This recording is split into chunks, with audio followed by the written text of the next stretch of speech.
There comes a time in every woman's life where the noise of opinions quiets, the guilt of people pleasing fades, and the fog of confusion lifts. In that moment, divine and undeniable, she hears a voice, not from outside, but from within. A voice that says, "Daughter, choose why you." When a woman chooses herself over a man, she is not rejecting love, she is returning to it. She is returning to the kind of love that doesn't beg to be seen, doesn't shrink to be accepted, doesn't bleed to be needed. She is choosing a wholeness that doesn't require permission, a peace that doesn't need validation, joy that isn't borrowed through someone else's approval. Because for too long, she's been taught to lose herself in someone else's shadow. She was told her crown was too heavy, her voice too loud, her presence too much. She was asked to wait, to pause her destiny, to dial back her brilliance for the sake of keeping a man who never knew how to carry what she was called to birth. This is the hour of awakening, not rebellion. Revelation, she's not leaving him because she hates him. She's walking away because she finally loves herself. She's not choosing loneliness. She's choosing alignment. She's not rejecting union, she's rejecting dysfunction. Oh yes, when a woman chooses herself, mountains move, generations heal, cycles break, because she is no longer pouring into a well with no bottom. She is no longer writing love letters to someone who can't even read her spirit. She is no longer asking for loyalty from a man who only shows up when it's convenient. She's choosing to protect her anointing. She's choosing to guard her softness. She's choosing to keep her oil from being wasted because she's finally learned that her destiny doesn't depend on who stays, but on what she refuses to lose within herself. A woman chooses herself, she rises. She doesn't just walk away, she ascends. And when she ascends, she sees from a higher place. She no longer craves crumbs because she's seated at a divine table. She's not bitter, she's better. She's not broken, she's building. She's not cold, she's covered. And now, the same woman who once waited for someone to pick her has finally picked herself. There is a sacred kind of love that doesn't begin in the eyes of another. It begins in the mirror. It's the kind of love that whispers to a woman in her quietest moments, "You were worthy before anyone noticed you. You were valuable before anyone claimed you." Choosing herself is not a departure from love. It is a divine homecoming. For too long, women have been taught that love means endurance. That love means waiting, fixing, proving, performing, bending, tolerating, staying, even when staying shatters her spirit. She was raised to believe that love was measured by how much pain she could carry in silence, how many red flags she could ignore, and how long she could wait for someone to finally see her. When a woman chooses herself over a man, it's not an act of revenge, it's not rebellion, it's not bitterness, it's a quiet revolution. It is a soul-level return to the first love she ever knew, the one she was born with, the love that knew her before the world taught her to seek approval, the love that cradled her before she ever handed her heart to someone who didn't know how to handle it, the love that saw her as enough long before she believed she had to earn it. This choice to return to herself is not about dismissing men or rejecting connection. It is about prioritizing truth over illusion. It is about recognizing that real love should never cost her her peace, her purpose, or her identity. And yet, so many women have paid that price in silence, laying their dreams down at the altar of codependency, trading their voice for validation, calling it love. She has learned that real love, pure love, does not demand that she contort herself into a version of who someone wants her to be. Real love celebrates her light, doesn't compete with her calling, and doesn't silence her soul to stroke someone else's ego. Choosing herself is about realizing that what she mistook for love was often just attachment or obligation or unhealed wounds begging for attention. When she chooses herself, she is not turning her back on love. She is learning how to truly receive it. Not the shallow kind that is based on conditions and convenience, not the temporary attention dressed up as affection. The kind of love that starts from within and flows from a healed place, a place that says, "I am whole, even when I'm not chosen by someone else." She no longer begs for reciprocity. She no longer exhausts herself trying to be understood. She no longer waits for a man to crown her when she was born royalty. She no longer confuses consistency with chemistry or possession with partnership. This return to true love means she now sets the tone for how she will be treated, not with arrogance, but with assurance. Not with entitlement, but with alignment. She walks differently because she understands her worth doesn't increase when she is desired. It doesn't decrease when she is dismissed. The love she returns to is not fragile. It is fierce. It is holy. It is the love that sits with her in the valley and still sees her as victorious. It is the kind of love that doesn't need flowers to bloom. It is the bloom. When she chooses herself, she waters her own garden and she watches what grows. She watches her joy return, her creativity, her clarity, her voice, standards, her confidence, and yes, her boundaries too, because now she is led by love, not lack. Now she is fueled by peace, not panic. Now she is anchored in truth, not toxicity. She no longer fears being alone because she understands that solitude is not absence. It is presence, the presence of self, of God, of healing, of restoration, of becoming. And when she chooses herself, the universe responds. Doors open, ties break, cycles end, peace floods, because she is no longer asking, am I enough? Instead, she's declaring, I am whole. This isn't the end of her love story, it's the beginning.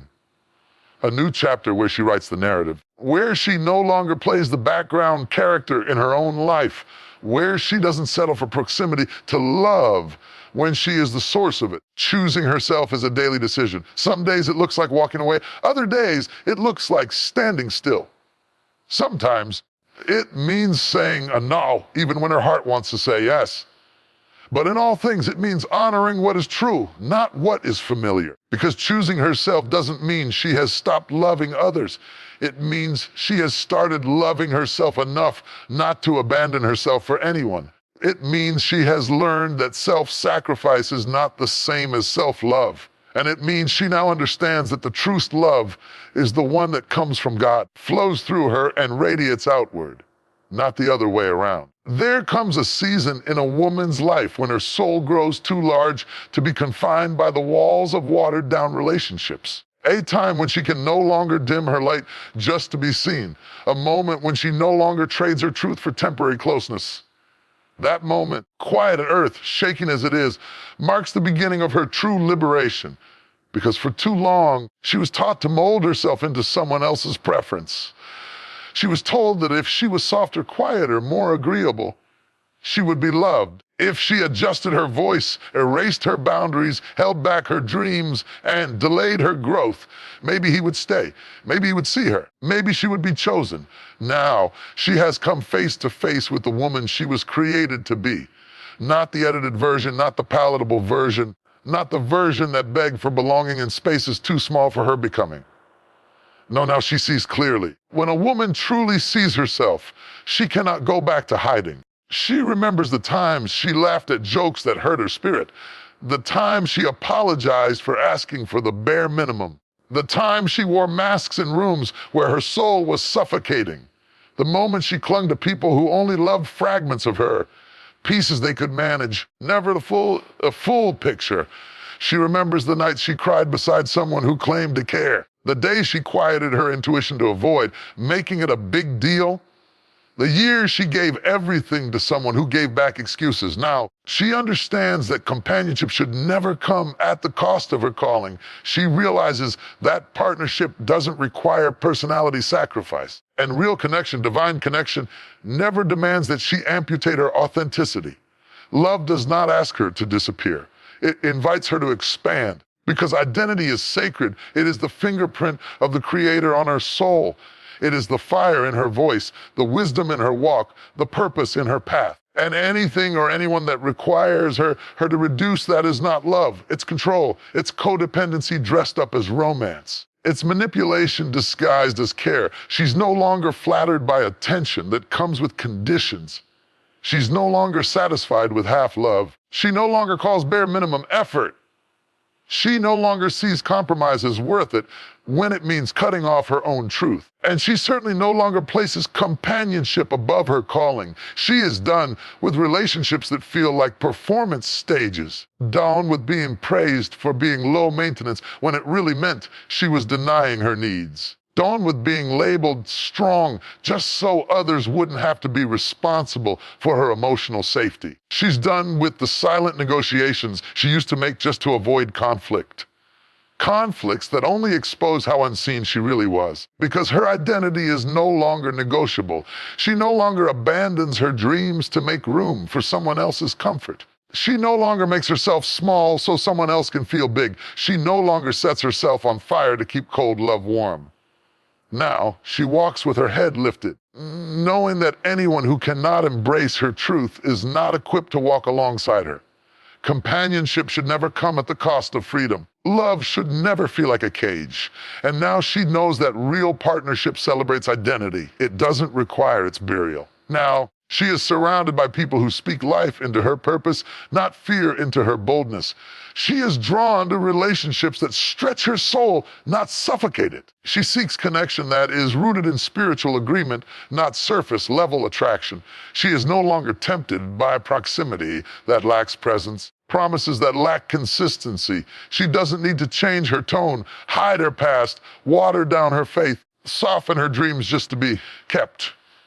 She's not interested in being kept anymore. She's building, she's leading, she's becoming. Anyone who walks with her must walk in truth, because that is the only language she speaks now. No longer sacrificing identity means she may walk alone sometime. Yes, it may mean choosing solitude over settling. She is no longer afraid of being alone, because alone is not empty. It is sacred, it is peaceful.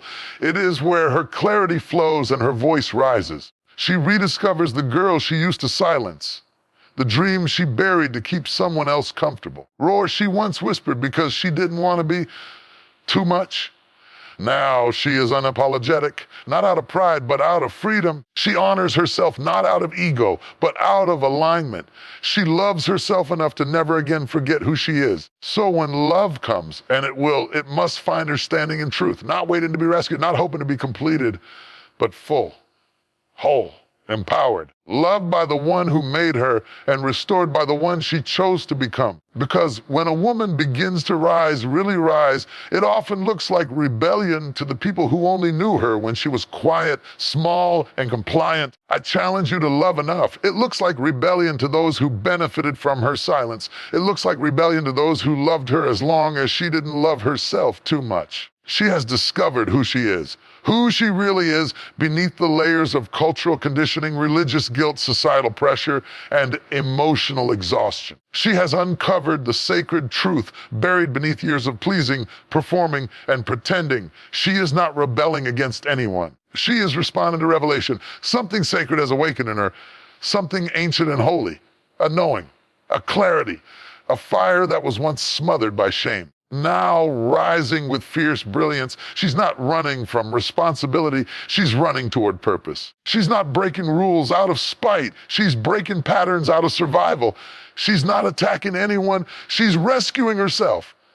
And finally, she realizes she never needed permission to be whole. She needed the courage to stop pretending she wasn't already. Because this woman is not just walking away, she's walking into vision, into clarity, into identity, into spiritual maturity, into boundaries, into beauty, into balance, into a version of herself that doesn't apologize for being both soft and strong. Revelation is not loud, it is liberating. Doesn't always come in thunder. Sometimes it shows up in whispers, sometimes in tears, sometimes in silence, sometimes in the middle of an ordinary day where she just knows without proof or explanation, I can't go back to who I used to be. She no longer tries to fit into the old version of herself. That shell is too tight now. That skin has stretched. That mindset has expired. She doesn't need approval from those still living in her past because she's not living there anymore. Her revelation has relocated her. But revelation also births freedom, the kind of freedom that no applause, no relationship, and no position can offer. The kind of freedom that doesn't wear chains disguised as blessings. The kind of freedom that doesn't come with compromise. She no longer wakes up every day editing herself. She no longer internalizes every comment, every side eye, every accusation. She no longer accepts love that feels like emotional labor. She no longer entertains what drains her just to keep the peace.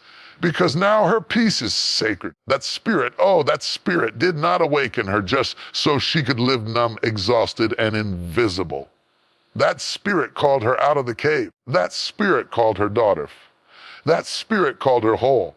She walks away not in hate, but in alignment, written in a rich, emotionally compelling, spiritually grounded, and empowering tone. It carries the weight of healing, clarity, and divine purpose. She doesn't walk away to prove a point. She doesn't walk away to punish anyone. She walks away because the version of her that used to settle for less no longer exists. There was a time when walking away felt like failure. A time when she would have stayed just to be seen, just to be chosen, just to feel needed. A time when she was so afraid of being alone that she kept choosing connections that bruised her spirit. A time when she thought that endurance meant loyalty and suffering meant love.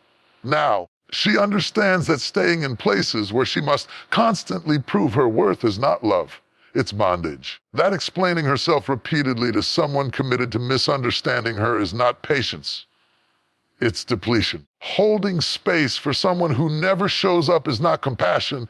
It's neglect of self. She's no longer tied to potential. She's no longer loyal to the memory of. There was a time when she would have fought harder, argued more, begged longer. But now she understands that what's not meant for her will exhaust her. What's misaligned will always feel heavy.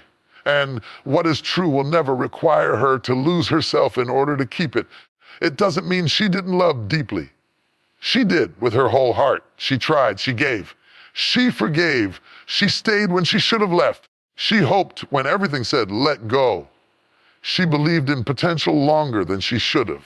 Even the strongest soul must one day listen when peace no longer lives in the place where love once did. She no longer walks by emotion alone. She walks in discernment. She no longer waits for external validation. She trusts the knowing deep in her bones. She no longer holds on just because of history, because she's finally made peace with the truth that not everyone who started with her is meant to go with her. Because what God has placed in her is too sacred to be handled carelessly. Her calling is too significant to be delayed by someone who doesn't see her. Her healing is too precious to be undone by familiar patterns. Her joy is too hard, one to be sacrificed for surface-level comfort. And yes, there may be tears. Yes, there may be grief. But even that grief is sacred. It is proof that she loved, that she showed up, that she gave her best. But now, best must be given to herself. Self-love leads to generational healing, written in a powerful, emotionally reflective, spiritually grounded tone that speaks to the legacy a healed woman creates when she chooses to love herself. When a woman finally chooses to love herself, doesn't just change her life, it changes the lives of those around her and those who will come after her. Because self-love, though deeply personal, is not a private act. It is a sacred ripple, a wave of healing that flows from her into generations she may never even meet. There was a time she thought self-love was selfish, that choosing herself meant abandoning others. Putting herself first was some sort of betrayal to the roles she was taught to live inside: daughter, sister, partner, mother, caregiver. She was conditioned to believe her value was in how much she could carry, how much she could sacrifice, how silent she could be. Her strength was measured by her suffering, and her love by her ability to lose herself. Maybe it was heartbreak. Maybe it was burnout. Maybe it was the silent scream in the middle of the night after everyone was asleep and she was still wide awake, asking, "Ooh, am I outside of who I've served?" She saw the ways her mother had done the same, the way the women before her gave everything but received so little in return, the way they wore pain like perfume and called it legacy, the way trauma had a seat at every family table but was never addressed by name, the way silence became tradition and emotional suppression was a rite of passage. Suddenly, self-love didn't feel selfish anymore. It felt redemptive. It changes how she prays. It changes how she raises her children. It changes how she chooses a partner. It changes how she handles conflict. It changes what she tolerates. It changes how she defines love, success, family, womanhood, because she is not just a woman. She is a chain breaker, a pattern shifter, a generational curse ender, a legacy rebuilder, vessel of love so rooted in truth that she becomes a bridge from one reality to a better one. As she continues on this journey of loving herself, of forgiving herself, of honoring her voice, protecting her peace, she becomes the kind of ancestor who didn't just pass down blood, but blessing. Kind of choice that doesn't announce itself with noise or fanfare.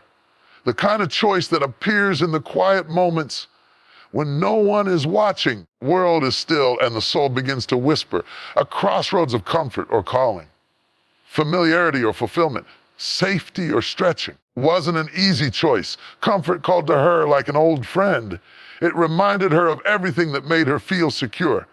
The habits, the patterns, the roles she had mastered. It wrapped itself in routine and told her, stay here. You're good enough. This is safe. Don't rock the boat. But something deeper inside her had changed. It means saying no when people expect you to keep saying yes. It means walking alone for a season before the right tribe finds you. It means trusting God when the path ahead is foggy, but the pull inside is clear. It means giving birth to dreams that scare you and stretch you and sanctify you. Obedience to the voice that says you were made for more. Obedience to the call that keeps finding her even in her hiding places. Obedience to the assignments that scare her but won't let her rest. She is choosing purpose because she is tired of hiding in plain sight. Tired of playing the background when she was born to shine. Tired of being everyone else's answer while ignoring her own questions. Tired of being loyal to the old version of herself when she hears destiny knocking. Her rise is not from anger, from authority, delivered in a tone that is bold, reflective, spiritually rooted, and emotionally empowering. This piece unpacks the sacred transformation of a woman who chooses truth, identity, and divine alignment over emotional reaction. They'll watch her stand taller, speak clearer, move freer, and they'll try to call it rage. They'll label her power as rebellion, her presence as pride, and her boldness as bitterness. They'll reduce her growth to a grudge. They'll misinterpret her healing as hostility. Looked like humility was actually hiding. What looked like love was often obligation. What looked like patience was often fear of abandonment. What looked like loyalty was survival mode in disguise. She has found her place, not in someone's shadow, not in the corner of a room, not at the end of a leash called approval. In the heartbreak she thought would break her. In the betrayal she never saw coming. In the silence she sat in while everyone else misunderstood her story. In the solitude where she met God not as a distant concept, but as a present redeemer. Her rise was built on prayers whispered between